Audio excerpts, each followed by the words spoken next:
أعوذ بالله من الشيطان الرجيم. بسم الله الرحمن الرحيم.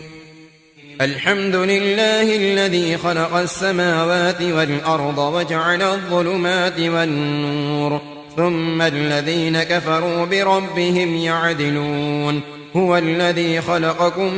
من طين ثم قضى أجلا وأجل مسمى عنده ثم أنتم تمترون. وهو الله في السماوات وفي الأرض، يعلم سركم وجهركم ويعلم ما تكسبون. وما تأتيهم من آية من آيات ربهم إلا كانوا عنها معرضين. فقد كذبوا بالحق لما جاءهم، فسوف يأتيهم أنباء ما كانوا به يستهزئون. ألم يروا كم أهلكنا من قبلهم من قرن مكناهم في الأرض ما لم نمكن لكم، وأرسلنا السماء عليهم مدرارا، وجعلنا الأنهار تجري من تحتهم فأهلكناهم بذنوبهم، وأنشأنا من بعدهم قرنا آخرين. ولو نزلنا عليك كتابا في قرطاس فلمسوه بأيديهم لقال الذين كفروا إن هذا إلا سحر مبين. وقالوا لولا أنزل عليه ملك، فلو أنزلنا ملكا لقضي الأمر ثم لا ينظرون. ولو جعلناه ملكا لجعلناه رجلا وللبسنا عليهم ما يلبسون. ولقد استهزئ برسل من قبلك فحاق بالذين سخروا منهم ما كانوا به يستهزئون. قل سيروا في الأرض ثم انظروا كيف كان عاقبة المكذبين. قل لمن ما في السماوات والأرض قل لله. كتب على نفسه الرحمة ليجمعنكم إلى يوم القيامة لا ريب فيه. الذين خسروا أنفسهم فهم لا يؤمنون. وله ما سكن في الليل والنهار وهو السميع العليم. قل أغير الله أتخذ وليا فاطر السماوات والأرض وهو يطعم ولا يطعم. قل إني أمرت أن أكون أول من أسلم ولا تكونن من المشركين. قل إني أخاف إن عصيت ربي عذاب يوم عظيم. من يصرف عنه يومئذ فقد رحمه، وذلك الفوز المبين. وإن يمسسك الله بضر فلا كاشف له إلا هو، وإن يمسسك بخير فهو على كل شيء قدير. وهو القاهر فوق عباده وهو الحكيم الخبير. قل أي شيء أكبر شهادة؟ قل الله شهيد بيني وبينكم. وأوحي إلي هذا القرآن لأنذركم به ومن بلغ. أئنكم لتشهدون أن مع الله آلهة أخرى؟ قل لا أشهد. قل إنما هو إله واحد وإنني بريء مما تشركون. الذين آتيناهم الكتاب يعرفونه كما يعرفون أبناءهم. الذين خسروا أنفسهم فهم لا يؤمنون. ومن أظلم ممن افترى على الله كذبا أو كذب بآياته، إنه لا يفلح الظالمون. ويوم نحشرهم جميعا ثم نقول للذين أشركوا أين شركاؤكم الذين كنتم تزعمون ثم لم تكن فتنتهم إلا أن قالوا والله ربنا ما كنا مشركين. انظر كيف كذبوا على أنفسهم وضل عنهم ما كانوا يفترون. ومنهم من يستمع إليك وجعلنا على قلوبهم أكنة أن يفقهوه وفي آذانهم وقرا وإن يروا كل آية لا يؤمنوا بها حتى إذا جاءوك يجادلونك يقول الذين كفروا إن هذا إلا أساطير الأولين. وهم ينهون عنه وينأون عنه وإن يهلكون إلا أنفسهم وما يشعرون. ولو ترى إذ وقفوا على النار فقالوا يا ليتنا نرد ولا نكذب بآيات ربنا ونكون من المؤمنين بل بدا لهم ما كانوا يخفون من قبل ولو ردوا لعادوا لما نهوا عنه وإنهم لكاذبون. وقالوا إن هي إلا حياتنا الدنيا وما نحن بمبعوثين. ولو ترى إذ وقفوا على ربهم قال أليس هذا بالحق قالوا بلى وربنا قال فذوقوا العذاب بما كنتم تكفرون. قد خسر الذين كذبوا بلقاء الله حتى إذا جاءتهم الساعة بغتة قالوا يا حسرتنا على ما فرطنا فيها وهم يحملون أوزارهم على ظهورهم ألا ساء ما يزرون. وما الحياة الدنيا إلا لعب ولهو وللدار الآخرة خير للذين يتقون أفلا تعقلون. قد نعلم إنه ليحزنك الذي يقولون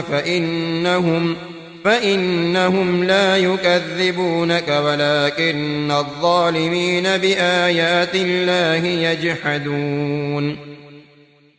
ولقد كذبت رسل من قبلك فصبروا على ما كذبوا وأوذوا حتى أتاهم نصرنا ولا مبدل لكلمات الله ولقد جاءك من نبأ المرسلين. وإن كان كبر عليك إعراضهم فإن استطعت أن تبتغي نفقا في الأرض أو سلما في السماء فتأتيهم بآية ولو شاء الله لجمعهم على الهدى فلا تكونن من الجاهلين. إنما يستجيب الذين يسمعون والموتى يبعثهم الله ثم إليه يرجعون. وقالوا لولا نزل عليه آية من ربه قل إن الله قادر على أن ينزل آية ولكن أكثرهم لا يعلمون. وما من دابة في الأرض ولا طائر يطير بجناحيه إلا أمم أمثالكم ما فرطنا في الكتاب من شيء ثم إلى ربهم يحشرون. والذين كذبوا بآياتنا صم وبكم في الظلمات من يشاء الله يضلله ومن يشاء يجعله على صراط مستقيم. قل أرأيتكم إن أتاكم عذاب الله أو أتتكم الساعة أغير الله تدعون إن كنتم صادقين بل إياه تدعون فيكشف ما تدعون إليه إن شاء وتنسون ما تشركون. ولقد أرسلنا إلى من قبلك فأخذناهم بالبأساء والضراء لعلهم يتضرعون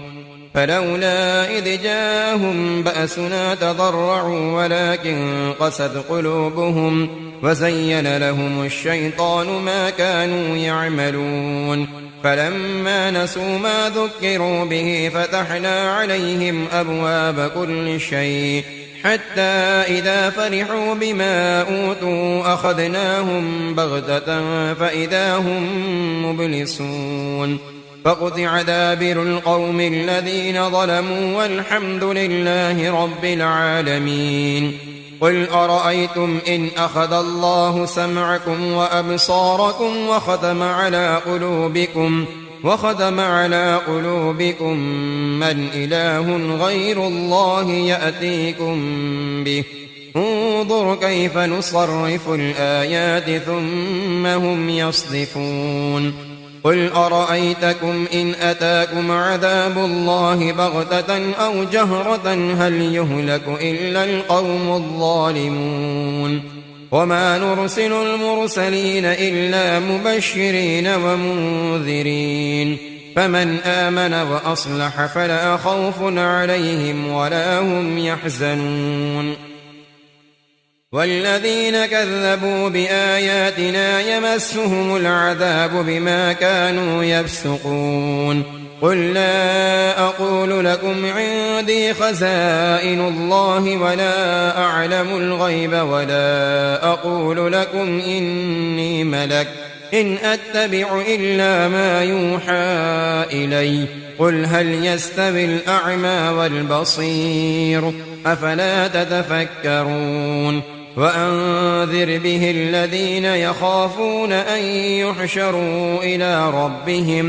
إلى ربهم ليس لهم من دونه ولي ولا شفيع لعلهم يتقون ولا تطرد الذين يدعون ربهم بالغداة والعشي يريدون وجهه ما عليك من حسابهم من شيء وما من حسابك عليهم من شيء فتطردهم فتكون من الظالمين وكذلك فتنا بعضهم ببعض ليقولوا أهؤلاء من الله عليهم من بيننا أليس الله بأعلم بالشاكرين وإذا جاءك الذين يؤمنون بآياتنا فقل سلام عليكم كتب ربكم على نفسه الرحمة أنه من عمل منكم سوءا بجهالة ثم تاب من بعده وأصلح فأنه غفور رحيم وكذلك نفصل الآيات ولتستبين سبيل المجرمين قل إني نهيت أن أعبد الذين تدعون من دون الله قل لا أتبع أهواءكم قد ضللت إذا وما أنا من المهتدين قل إني على بينة من ربي وكذبتم به ما عندي ما تستعجلون به إن الحكم إلا لله يقص الحق وهو خير الفاصلين قل لو أن عندي ما تستعجلون به لقضي الأمر بيني وبينكم والله أعلم بالظالمين وعنده مفاتح الغيب لا يعلمها إلا هو ويعلم ما في البر والبحر وما تسقط من ورقة إلا يعلمها ولا حبة في الأرض ولا حبة في ظلمات الأرض ولا رطب ولا يابس إلا في كتاب مبين وهو الذي يتوفاكم بالليل ويعلم ما جرحتم بالنهار ثم يبعثكم فيه ليقضى أجل مسمى ثم إليه مرجعكم ثم ينبئكم بما كنتم تعملون وهو القاهر فوق عباده ويرسل عليكم حفظة حتى إذا جاء أحدكم الموت توفته رسلنا وهم لا يفرطون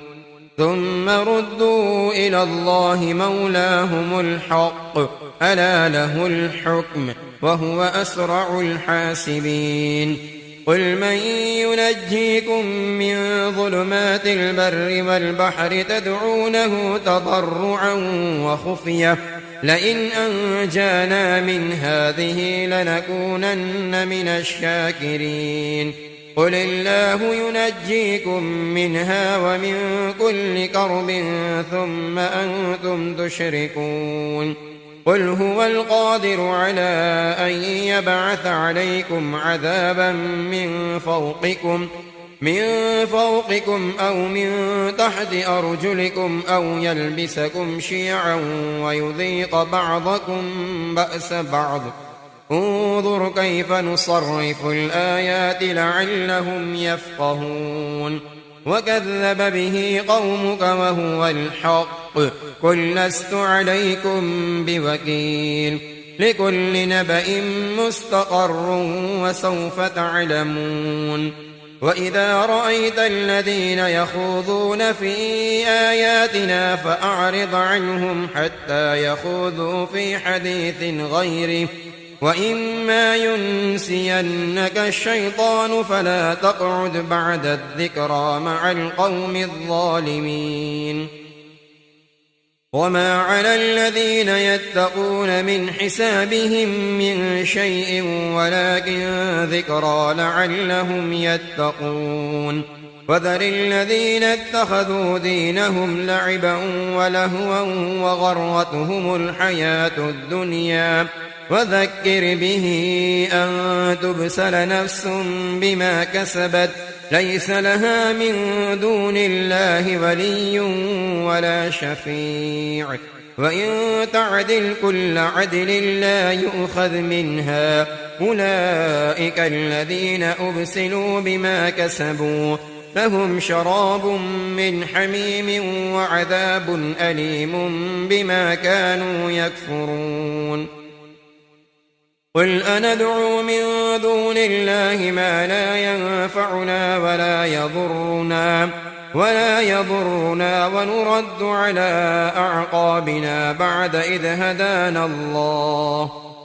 إذ هدانا الله كالذي استهوته الشياطين في الأرض حيران له أصحاب يدعونه إلى الهدى ائتنا قل إن هدى الله هو الهدى وأمرنا لنسلم لرب العالمين وأن أقيموا الصلاة واتقوه وهو الذي إليه تحشرون وهو الذي خلق السماوات والأرض بالحق ويوم يقول كن فيكون قوله الحق وله الملك يوم ينفخ في الصور عالم الغيب والشهادة وهو الحكيم الخبير وإذ قال إبراهيم لأبيه آزر أتتخذ أصناما آلهة إني أراك وقومك في ضلال مبين وكذلك نري إبراهيم ملكوت السماوات والأرض وليكون من الموقنين فلما جن عليه الليل رأى كوكبا قال هذا ربي فلما أفل قال لا أحب الآفلين فلما رأى القمر بازغا قال هذا ربي فلما أفل قال لئن لم يهدني ربي لأكونن من القوم الضالين فلما رأى الشمس بازغة قال هذا ربي هذا أكبر فلما أفلت قال يا قوم إني بريء مما تشركون إني وجهت وجهي للذي فطر السماوات والأرض حنيفا وما أنا من المشركين وحاجه قومه قال أتحاجوني في الله وقد هدان ولا أخاف ما تشركون به إلا أن يشاء ربي شيئا وسع ربي كل شيء علما أفلا تتذكرون وكيف أخاف ما أشركتم ولا تخافون أنكم أشركتم بالله ما لم ينزل به عليكم سلطانا فأي الفريقين أحق بالأمن إن كنتم تعلمون الذين آمنوا ولم يلبسوا إيمانهم بظلم أولئك لهم الأمن وهم مهتدون وتلك حجتنا آتيناها إبراهيم على قومه نرفع درجات من نشاء إن ربك حكيم عليم ووهبنا له إسحاق ويعقوب كلا هدينا ونوحا هدينا من قبل ومن ذريته داود وسليمان وأيوب ويوسف وموسى وهارون وكذلك نجزي المحسنين وزكريا ويحيى وعيسى وإلياس كل من الصالحين وإسماعيل واليسع ويونس ولوطا وكلا فضلنا على العالمين ومن آبائهم وذرياتهم وإخوانهم واجتبيناهم وهديناهم إلى صراط مستقيم ذلك هدى الله يهدي به من يشاء من عباده ولو أشركوا لحبط عنهم ما كانوا يعملون أولئك الذين آتيناهم الكتاب والحكم والنبوة فإن يكفر بها هؤلاء فقد وكلنا بها قوما ليسوا بها بكافرين أولئك الذين هدى الله فبهداه مقتده قل لا أسألكم عليه أجرا إن هو إلا ذكرى للعالمين وما قدروا الله حق قدره إذ قالوا ما أنزل الله على بشر من شيء قل من أنزل الكتاب الذي جاء به موسى نورا وهدى للناس تجعلونه قراطيس تبدونها وتخفون كثيرا وعلمتم ما لم تعلموا أنتم ولا آباؤكم قل الله ثم ذرهم في خوضهم يلعبون وهذا كتاب أنزلناه مبارك مصدق الذي بين يديه ولتنذر أم القرى ومن حولها والذين يؤمنون بالآخرة يؤمنون به وهم على صلاتهم يحافظون ومن أظلم ممن افترى على الله كذبا أو قال أوحي إلي ولم يوح إليه شيء ومن قال سأنزل مثل ما أنزل الله ولو ترى إذ الظالمون في غمرات الموت والملائكة باسطوا أيديهم أخرجوا أنفسكم اليوم تجزون عذاب الهون بما كنتم تقولون على الله غير الحق وكنتم عن آياته تستكبرون ولقد جئتمونا فرادا كما خلقناكم أول مرة وتركتم ما خولناكم وراء ظهوركم وما نرى معكم شفعاءكم الذين زعمتم أنهم فيكم شركاء لقد تقطع بينكم وضل عنكم ما كنتم تزعمون إن الله فالق الحب والنوى يخرج الحي من الميت ومخرج الميت من الحي ذلكم الله فأنى تؤفكون فالق الإصباح وجعل الليل سكنا والشمس والقمر حسبانا ذلك تقدير العزيز العليم وهو الذي جعل لكم النجوم لتهتدوا بها في ظلمات البر والبحر قد فصلنا الآيات لقوم يعلمون وهو الذي أنشأكم من نفس واحدة فمستقر ومستودع قد فصلنا الآيات لقوم يفقهون وهو الذي أنزل من السماء ماء فأخرجنا به نبات كل شيء فأخرجنا منه خضرا نخرج منه حبا متراكبا ومن النخل من طلعها قنوان دانية وجنات من أعناب والزيتون والرمان مشتبها وغير متشابه انظروا إلى ثمره إذا أثمر وينعه إن في ذلكم لآيات لقوم يؤمنون وجعلوا لله شركاء الجن وخلقهم وخرقوا له بنين وبنات بغير علم سبحانه وتعالى عما يصفون بديع السماوات والأرض أنى يكون له ولد ولم تكن له صاحبة وخلق كل شيء وهو بكل شيء عليم ذلكم الله ربكم لا إله إلا هو خالق كل شيء فاعبدوه وهو على كل شيء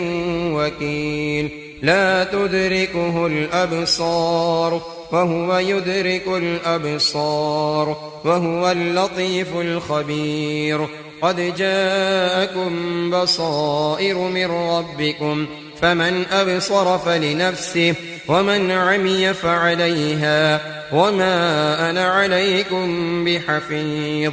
وكذلك نصرف الآيات وليقولوا درست ولنبينه لقوم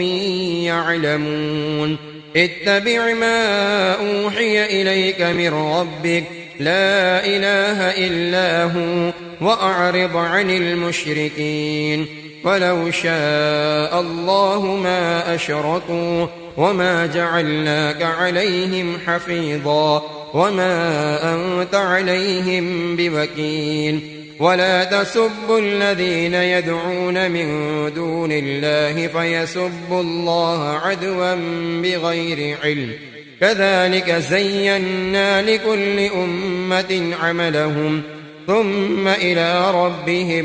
مرجعهم فينبئهم بما كانوا يعملون وأقسموا بالله جهد أيمانهم لئن جاءتهم آية ليؤمنن بها قل إنما الآيات عند الله وما يشعركم أنها إذا جاءت لا يؤمنون ونقلب أفئدتهم وأبصارهم كما لم يؤمنوا به أول مرة أول مرة ونذرهم في طغيانهم يعمهون ولو أننا نزلنا إليهم الملائكة وكلمهم الموتى وحشرنا عليهم كل شيء قبلا ما كانوا ليؤمنوا إلا أن يشاء الله ولكن أكثرهم يجهلون فكذلك جعلنا لكل نبي عدوا شياطين الإنس والجن يوحي بعضهم إلى بعض زخرف القول غرورا ولو شاء ربك ما فعلوه فذرهم وما يفترون ولتصغى إليه أفئدة الذين لا يؤمنون بالآخرة وليرضوه وليقترفوا ما هم مقترفون أفغير الله أبتغي حكما وهو الذي أنزل إليكم الكتاب مفصلا والذين آتيناهم الكتاب يعلمون أنه منزل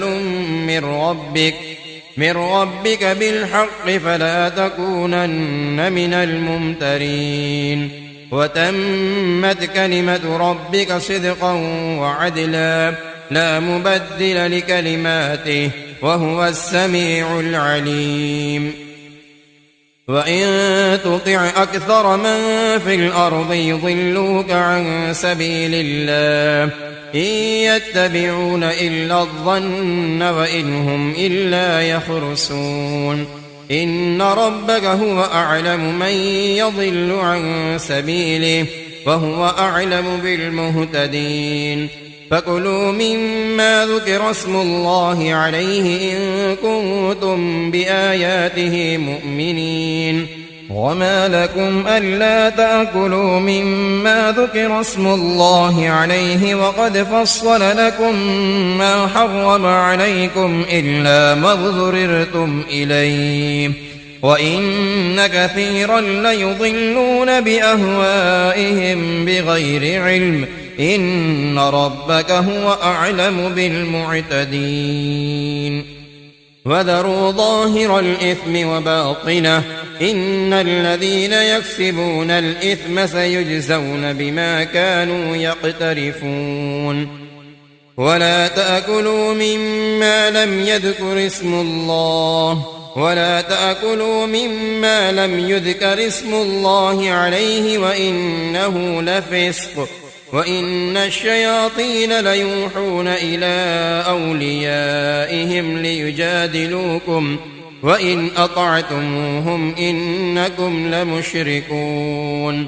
أومن كان ميتا فأحييناه وجعلنا له نورا يمشي به في الناس كمن مثله في الظلمات ليس بخارج منها كذلك زين للكافرين ما كانوا يعملون وكذلك جعلنا في كل قرية أكابر مجرميها ليمكروا فيها وما يمكرون إلا بأنفسهم وما يشعرون وإذا جاءتهم آية قالوا لن نؤمن حتى نؤتى مثل ما أوتي رسل الله أعلم حيث يجعل رسالته سيصيب الذين أجرموا صغار عند الله وعذاب شديد بما كانوا يمكرون فمن يرد الله أن يهديه يشرح صدره للإسلام ومن يرد أن يضله يجعل صدره ضيقا حرجا كأنما يصعد في السماء كذلك يجعل الله الرجس على الذين لا يؤمنون وهذا صراط ربك مستقيما قد فصلنا الآيات لقوم يذكرون لهم دار السلام عند ربهم وهو وليهم بما كانوا يعملون ويوم يحشرهم جميعا يا معشر الجن قد استكثرتم من الإنس وقال أولياؤهم من الإنس ربنا استمتع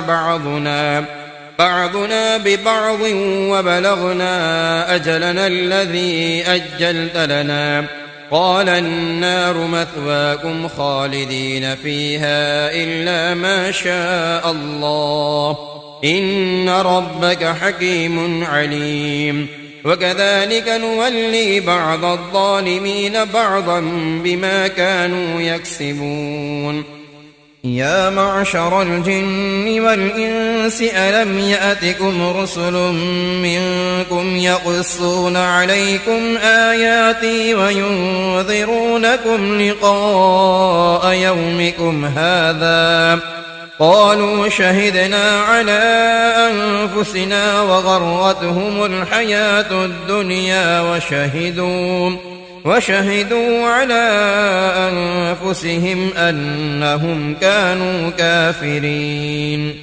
ذلك أن لم يكن ربك مهلك القرى بظلم وأهلها غافلون ولكل درجات مما عملوا وما ربك بغافل عما يعملون وربك الغني ذو الرحمة إن يشأ يذهبكم ويستخلف من بعدكم ما يشاء كما أنشأكم من ذرية قوم آخرين إنما توعدون لآت وما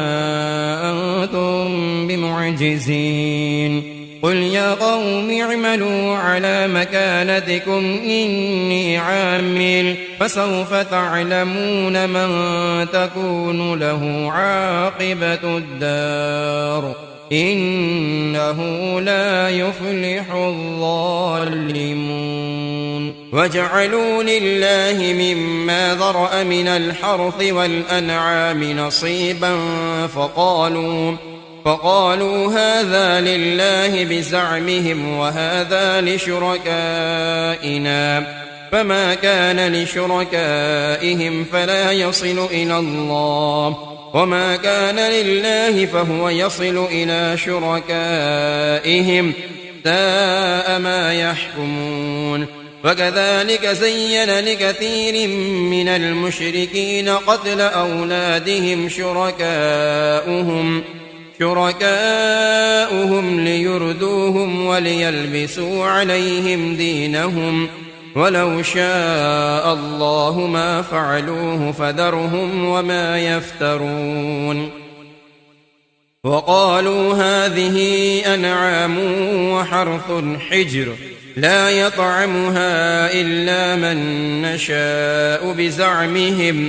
بزعمهم وأنعام حرمت ظهورها وأنعام لا يذكرون اسم الله عليها افتراء عليه سيجزيهم بما كانوا يفترون وقالوا ما في بطون هذه الأنعام خالصة لذكورنا ومحرم على أزواجنا وإن يكن ميتة فهم فيه شركاء سيجزيهم وصفهم إنه حكيم عليم قد خسر الذين قتلوا أولادهم سفها بغير علم وحرموا ما رزقهم الله افتراء على الله قد ضلوا وما كانوا مهتدين وهو الذي أنشأ جنات معروشات وغير معروشات والنخل والزرع مختلفا أكله والزيتون والرمان متشابها وغير متشابه كلوا من ثمره إذا أثمر وآتوا حقه يوم حصاده ولا تسرفوا إنه لا يحب المسرفين ومن الأنعام حمولة وفرشا كلوا مما رزقكم الله ولا تتبعوا خطوات الشيطان إنه لكم عدو مبين 8 أزواج من الضأن 2 ومن المعز 2 قل أذكرين حرم أم الأنثيين أما اشتملت عليه أرحام الأنثيين نبئوني بعلم إن كنتم صادقين ومن الإبل 2 ومن البقر 2 قل أذكرين حرم أم الأنثيين أما اشتملت عليه أرحام الأنثيين أم كنتم شهداء إذ وصاكم الله بهذا فمن أظلم ممن افترى على الله كذبا ليضل الناس بغير علم إن الله لا يهدي القوم الظالمين قل لا أجد فيما أوحي إلي محرما على طاعم يطعمه إلا أن يكون ميتة أو دما مسفوحا أو لحم خنزير فإنه رجس أو فسقا أهل لغير الله به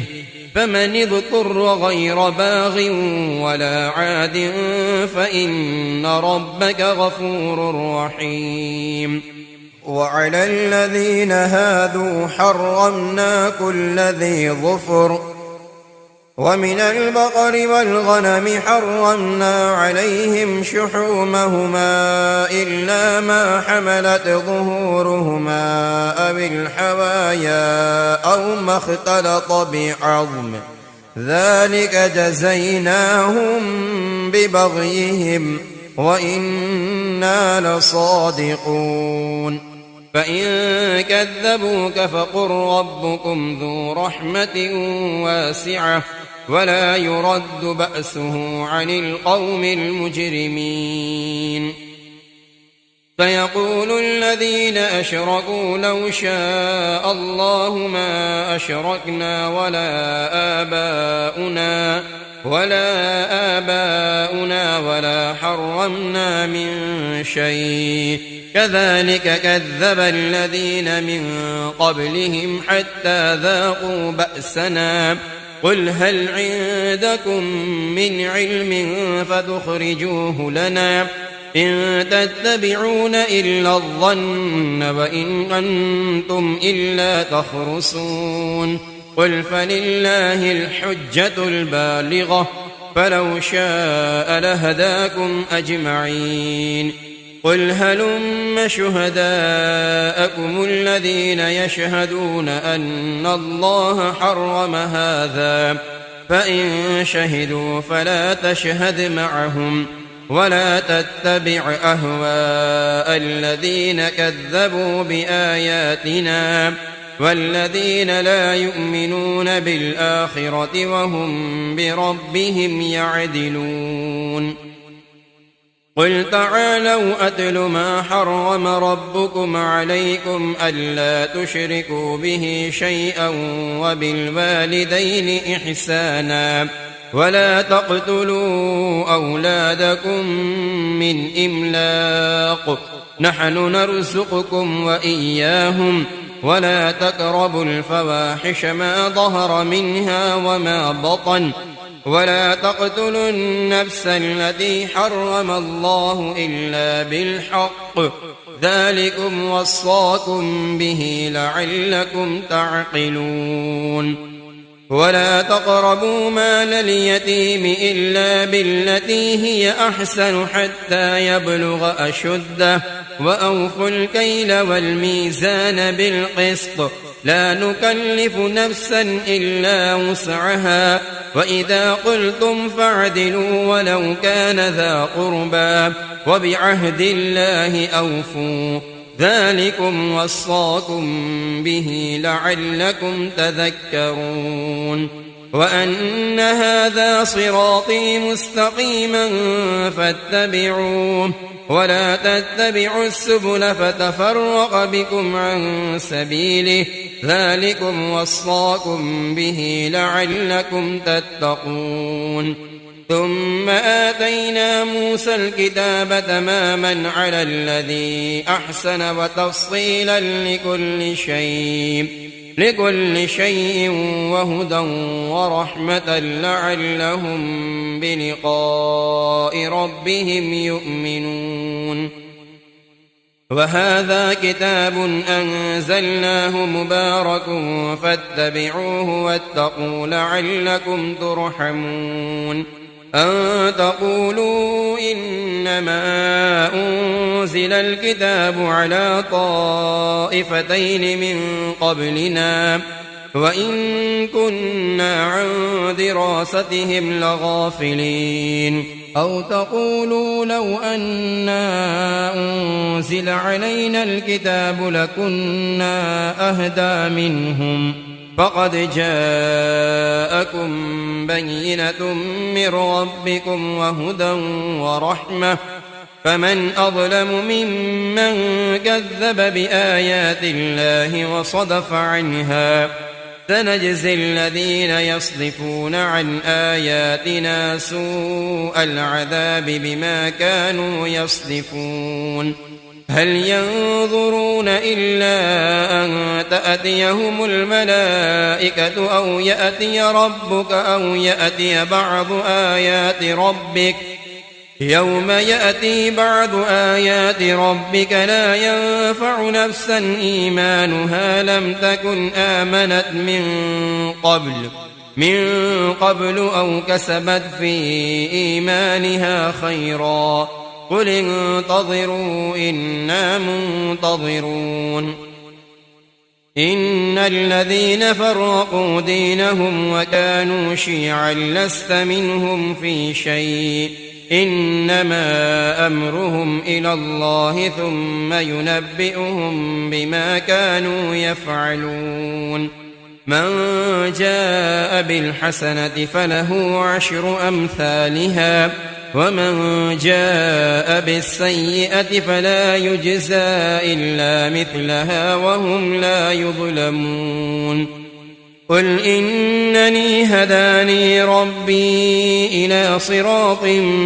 مستقيم دينا قيما ملة إبراهيم حنيفا وما كان من المشركين قل إن صلاتي ونسكي ومحياي ومماتي لله رب العالمين لا شريك له وبذلك أمرت وأنا أول المسلمين قل أغير الله أبغي ربا وهو رب كل شيء ولا تكسب كل نفس إلا عليها ولا تزر وازرة وزر أخرى ثم إلى ربكم مرجعكم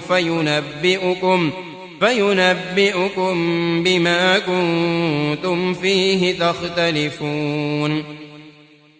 وهو الذي جعلكم خلائف الأرض ورفع بعضكم فوق بعض